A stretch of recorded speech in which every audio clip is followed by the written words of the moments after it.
currently in the world, maybe it's just my head, but it just seems like the whole world is filled with too much death and pain and hell and horror and evil and But, I think making people laugh is a great way to be able to talk about stuff that's difficult.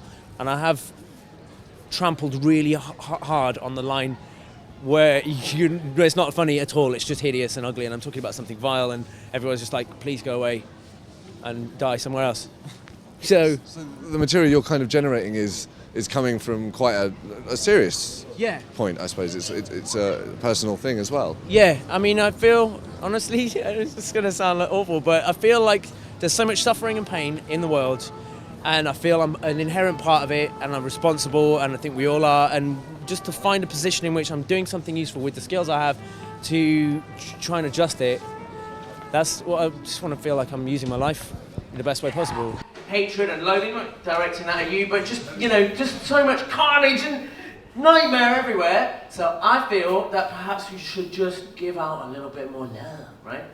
So I want to talk about love and romance. How long have you been gigging and stuff like that for? Just over a year.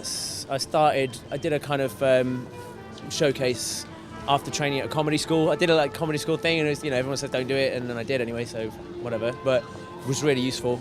Got out, did that, and then since then I've just been hammering around open mic spots and doing my own stuff here and there. Sometimes there's been moments when I've seen people performing different arts, different forms, but often through spoken communication and a physical experience, like the live stage theatre. That's why I love it most of all, because it happens right there in front of you, and you can feel transition.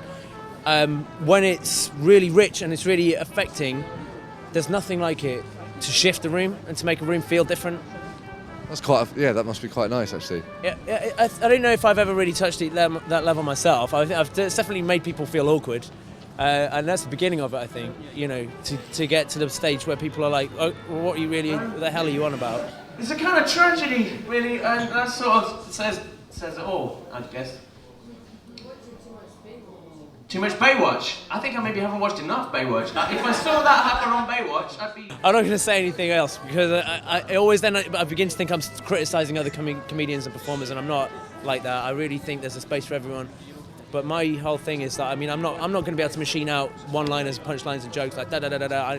And I accept that role. I accept the position that I'm in. I can't do anything about it. All I can do, hopefully, is to keep laughter coming as I'm bouncing through and try and drop stuff in every now and again that really means something to me as a person, a human being.